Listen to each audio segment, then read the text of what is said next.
Sun cast a shadow, a digital line is coming over the mountain and over your mind. Double down your Bitcoin, hang on for the ride. We're moving into the future, one block at a time. We're moving into the future, one block at a time. Welcome to Once Upon a Coin, documenting the ongoing history of blockchain and cryptocurrency. And as always, I'm your storyteller, Jason Cassidy. Today's story is one that's going to take us right out of the digital world of crypto and into the physical.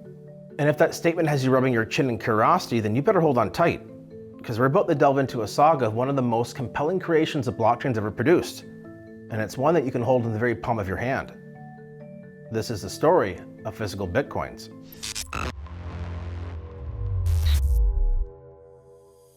I gotta tell you, I love this topic. Being a collector of both virtual and physical items, it's little wonder to learn that this is probably one of my favorite episodes we've ever filmed on the show so far. So let's start things off by first looking into what the heck a physical Bitcoin really is. Simply put, physical Bitcoins are a type of collectible or memorabilia, a physical representation of a Bitcoin that allows the holder to own a tangible piece of the most dominant crypto in history. They usually come in the form of a coin that's made up of some type of precious metal, be it gold, silver, platinum, palladium, bronze. You get the picture. Okay, sure, you can put a cool Bitcoin symbol on a collector coin, but that doesn't make it any more of a real Bitcoin than the Bitcoin poster on your wall is, right? But there is a key difference here with physical Bitcoins, because indeed, they are real in the sense that they represent a certain amount of Bitcoin. These coins come in the form of a physical wallet, and somewhere on the coin often the private key is listed to that wallet.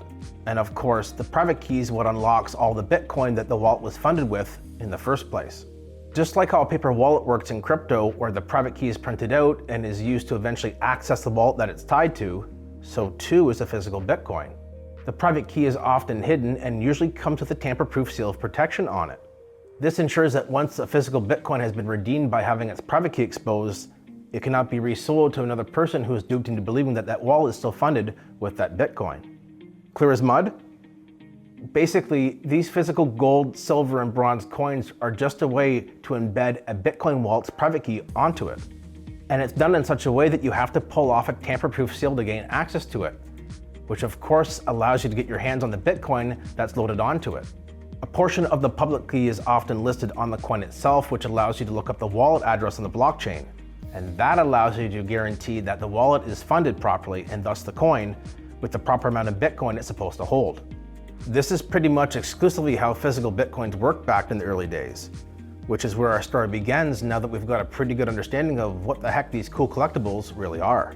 The Bitcoin blockchain was launched back in early 2009, and for the first couple years, that's all that people had access to, the currency in its digital form. However, by the time 2011 came around, this all changed due to one man with one heck of a plan. And that man's name was Mike Caldwell, a software engineer and Bitcoin enthusiast.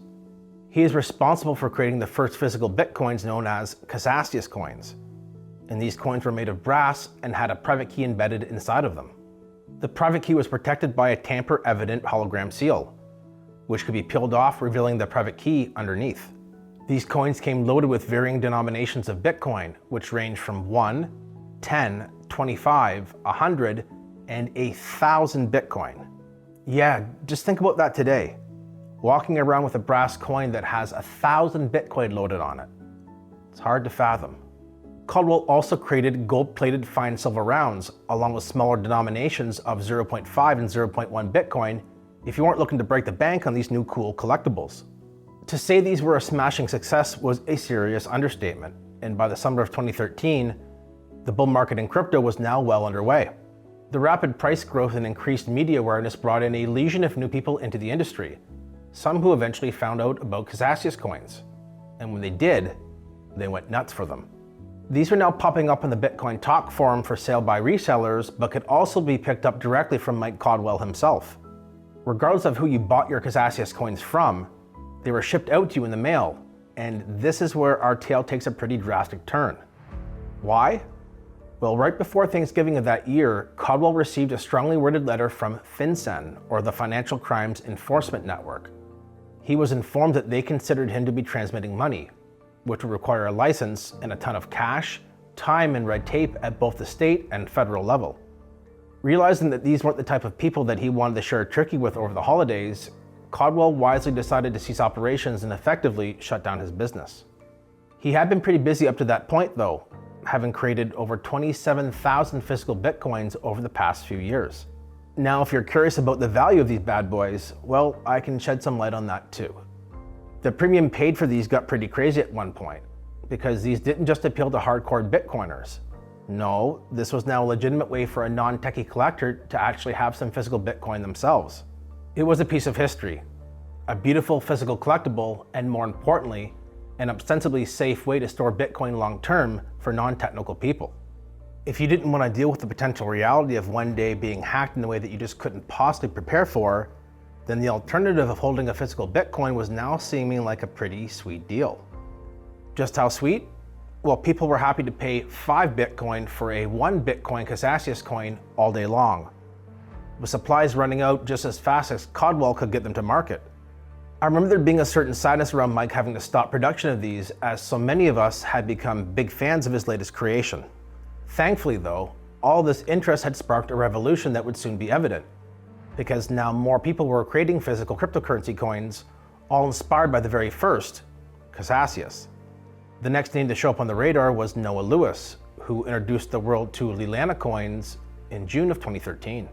Noah, or Smoothie as he's known in the cryptosphere, produced both physical Bitcoin and Litecoin coins that came in both brass and silver and varying denominations.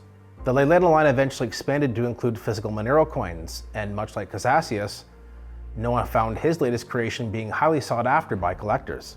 He had watched what had happened to Caldwell in late 2013, which is why coin creators like Noah and Mike Caldwell decided to get pretty creative with their coin business.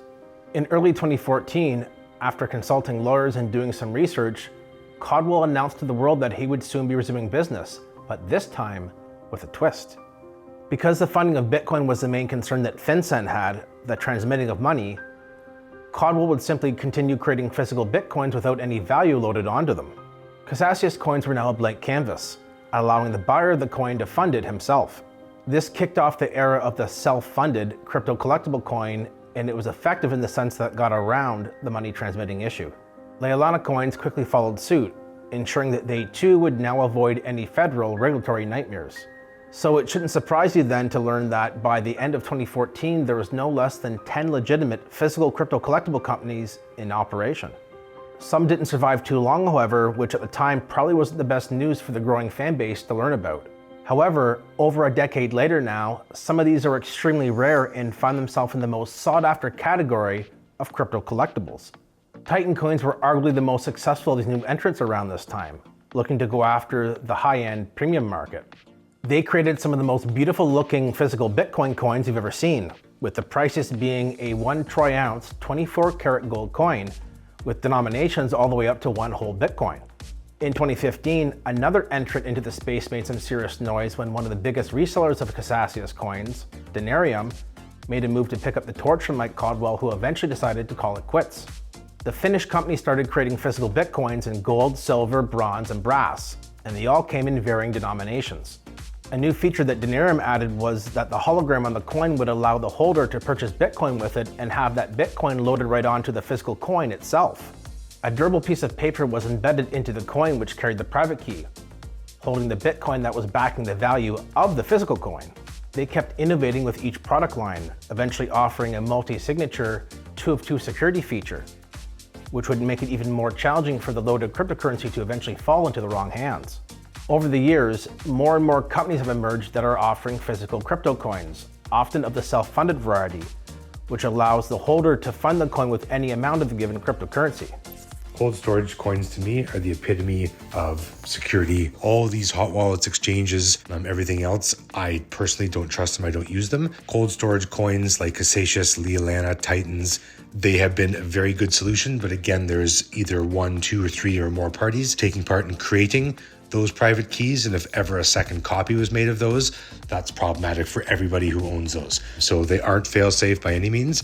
And so if you're going to load a cold storage coin, you do it yourself. You can generate it with a static machine offline. I'm the only one who knows that address exists.